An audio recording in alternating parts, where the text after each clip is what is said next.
नमस्कार मित्रों, स्वागत है आपका ज्ञान गंगा आयुर्वेद क्लासेस के आयुर्वेद वाला सीरीज में। आइए हम लोग बात करते हैं शारीर उपक्रमणीय शारीर अध्याय के अंतर्गत। हम लोग अब बात करेंगे प्रत्यंग शारीर की। तो हम लोग बात करेंगे प्रत्यंग की। प्रत्यंग प्रत्यंग शारीर की बात करेंगे, मीन्स प्रत्यंग क्या है। इससे पहले हम लोगों ने क्या बात किया था? सडंग की बात किया था, अर्थात शरीर के अंग।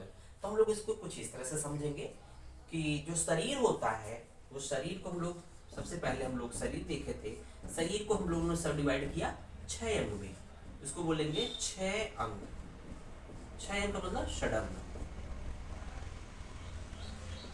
षडंग। अब इस षडंग में मीन्स 6 अंग होते हैं। हर एक अंग में कोई न कोई उसके अलग अलग, हर एक अंग के अलग अलग अब अवयव की बात करेंगे। तो इसकी बात हम लोग करते हैं प्रत्यंग। मीन्स प्रत्येक जो अंग के जो अवयव, प्रत्येक प्रत्येक अंग का अवयव। अगर हम सिंपली देखें कि जे अपर लिम्ब की है, सिंपली अगर हम इसको एक प्रत्यंग दे दिया, इसको हम लोग सडन में एक अंग नाम दिया था अपर लिम्ब। ये क्या है? अपर लिम्ब, जिसमें कहा था कि दो बाहु। चरक ने कहा था दो बाहु। तो दो बाहु में देख रहे होंगे कि एक आपका ये अंग है अपर लिम्ब। तो अपर लिम्ब को हम लोगों ने देखे कितने पार्ट में डिवाइड किया गया है। तो अपर लिम्ब को हम लोगों ने 4 पार्ट में डिवाइड किया है। एक तो हो जाएगा shoulder region. Shoulder region means shoulder part हो जाएगा। दूसरा हो जाएगा आर्म, आर्म हो जाएगा। और यहाँ हो जाएगा ये four arm and shoulder region means shoulder, arm, four arm and hand. तो इसको हम लोग 4 पार्ट में डिवाइड करते हैं। मीन्स एक जो अंग है अपर लिम्ब है, इस तरह से 4 पार्ट में डिवाइड किया गया है। उसी तरह से आयुर्वेद में भी अगर हम इसको बात करें कि अपर लिम्ब मीन्स दो बाहु, एक बाहु जो है कई इसके अवयव होंगे, तो उसको हम लोग क्या नाम देंगे? प्रत्यंग। इसका नाम क्या है? प्रति अंग, प्रत्यंग। प्रत्यंग तो प्रत्येक अंग का अवयव। तो प्रत्यंग शब्द क्या है? प्रति अंग। इसका मतलब हो जाएगा प्रति अंग। प्रति अंग के अवयव, अवयव। कुछ इस तरह से हम इसको आसान भाषा में कह सकते हैं कि प्रति अंग, हर एक अंग के कौन कौन से उसके सब डिविजन है या अन्य अवयव हैं, उसको बोलेंगे प्रत्यंग। अगर संख्या बात करें, संख्या की प्रत्यंगों की संख्या कितनी होती है, तो किस आचार्य ने कितना माना है? तो प्रत्यंग की संख्या की बात करेंगे यहाँ पर। संख्या तो यहाँ देखेंगे चरक। चरक ने कितनी बताई है? चरक ने बताई है 56। चरक ने प्रत्यंग की संख्या कितनी बताई है? 56 बताई है। जबकि काश्यप ने बताई है 87। चरक ने प्रत्यंग की संख्या 56 बताई है, जबकि काश्यप ने कितनी बताई है? 87, 87 बताई है।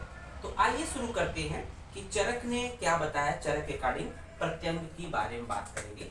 चरक ने प्रत्यंग के बारे में किस तरह से क्या बताया है, तो आइए वन बाय वन बात करते हैं। चरक ने प्रत्यंग के बारे में लिखा है कि अकॉर्डिंग टू चरक, चरक ने क्या लिखा है? चरक का रेफरेंस देख लेंगे। चरक शारीर 7/11।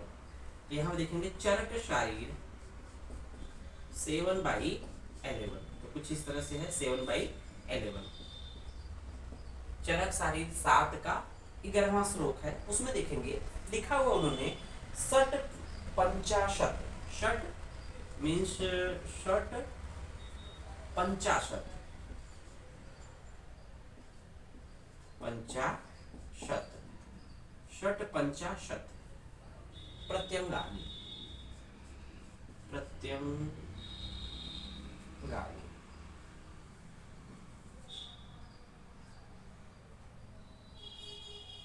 प्रत्यंगानि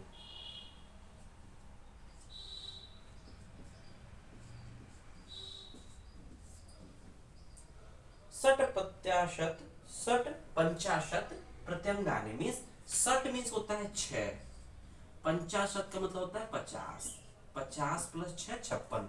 तो यहाँ दिया है चरक ने चरक शारीर 7 में षट पंचाशत प्रत्यंगानि।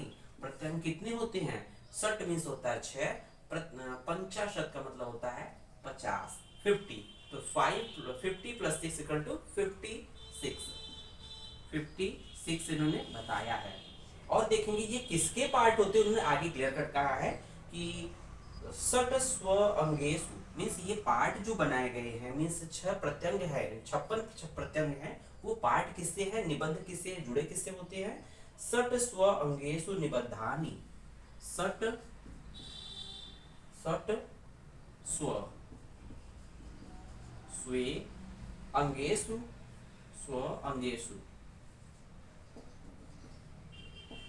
अंगेषु निबद्धानि,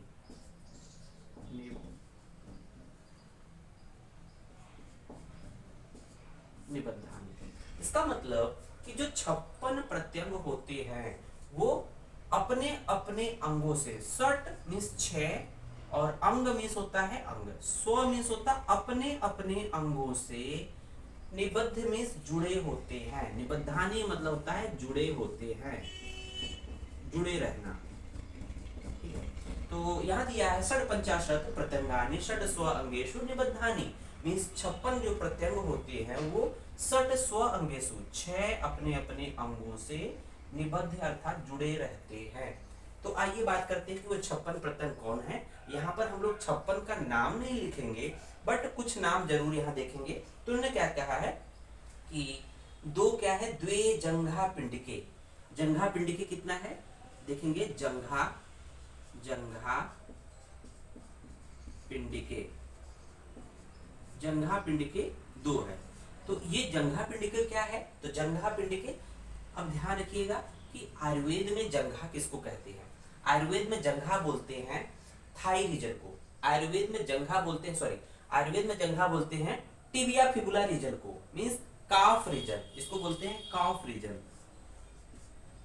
काफ रीजन, कॉफ रीजन होता है, जंघा पिंडिका मीन्स होता है कॉफ रीजन।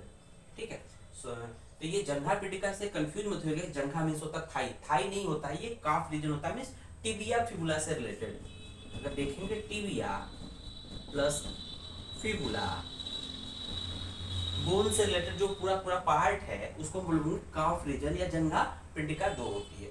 फिर इसके बाद देखिए कुछ प्रत्यंग की बात किया है, द्वे उरु पिंडिके, उरु पिंडिके की बात किया है, उरु उरु पिंडिके, उरु पिंडिके, यहाँ देखेंगे उरु पिंडिके मीन्स 2 उरु पिंडिके होती है, मीन्स होता है ये थाई रीजन, ये उरु मीन्स होता है थाई, जंघा का मतलब होता है कॉफ रीजन, तो इसको बोलते हैं thigh, thigh region, thigh region. उसके बाद देखते हैं कुछ और नाम देख लेते हैं कि 2 वृषण, वृषण कितने होते हैं, वृषण मीन्स टेस्टिस, टेस्टिस कितने होते हैं, 2 होते हैं। शेफ की बात किया है, शेफ, शेफ मीन्स मेल जेनिटल आर्गन की बात कर रहा है, मीन्स एक तरह से मूत्र इंद्री, इसको बोलते हैं मूत्र इंद्री, मूत्र इंद्री, मेल जेनिटल आर्गन की बात कर रहा है। शेफ, ये है शेफ, ठीक है, शेफ मतलब मूत्र इंद्री, इसकी संख्या होती है 1। उसके बाद देखेंगे कुछ यहाँ बताया गया है कि स्फिच, स्फिच 2 स्फिच होते हैं, स्फिच तो 2 होते हैं, कौन ये स्फिच क्या होता है, ये होता है बटक रीजन, बटक रीजन, बटक रीजन को हम लोग स्फिच बोलते हैं। उसके बाद देखेंगे कि 2 वंछड़, 2 वंछड़ रीजन होते हैं, तो वंछड़, वंछड़, वंछड़ रीजन कितने होते हैं, 2 होते हैं, इसको बोलते हैं इंग्वाइनल रीजन, इंग्वाइनल रीजन। उसके बाद देखेंगे कि कुछ बात किया गया है, 2 स्तन होते हैं, स्तनों बोला गया, स्तनों, स्तनों 2 है, मीन्स इस तरह से बातें की गई है। तो कुछ इस तरह से यहाँ देख रहे होंगे कि यहाँ पर जो प्रत्यंग की बात की गई है। प्रत्यंग की अगर एक मोटा मोटा देखा जाए, प्रति अंग, प्रत्यंग का मतलब होता है प्रति अंग के अवयव, मीन्स अंग के जो अब अवयव हैं, प्रति अंग जो अवयव हैं, दैट इज कॉल्ड प्रत्यंग। हर एक अंग के जो अवयव कहलाते हैं प्रत्यंग कहलाते हैं। इसको हम लोग आसान भाषा में समझा कि जो शरीर होता है उसको 6 भागों में बांटा गया है, उसको षडंग बोलते हैं। अब हर एक षडंग के, हर एक अंग के अर्थात प्रत्येक अंग का अपना अपना अवयव होता है, उसको हम लोग प्रत्यंग करते हैं, जिसके बारे में यहाँ हम लोग प्रत्यंग के रूप से देख रहे हैं। तो यहाँ बात किया था कि चरक ने जो प्रत्यंग की संख्या बताई है उसकी संख्या 56 बताई है। तो क्लियर कट हम लोगों ने इसको यहाँ पर बताया कि 55 प्रत्यंगानि, मीन्स 60 मीन्स होता है 6, 55 मीन्स होता है 50, प्रत्यंगानि मीन्स प्रत्यंग होते हैं। और ये जो 56 प्रत्यंग होते हैं ये अपने अपने अंगों से निबद्ध होते हैं। तो इस तरह से हम लोगों ने बात किया और फिर देखा कि काश्यप ने भी कुछ बताए हैं। तो काश्यप ने 87 जो प्रत्यंग बताए हैं, तो काश्यप ने प्रत्यंग की संख्या 87 बताया है। धन्यवाद।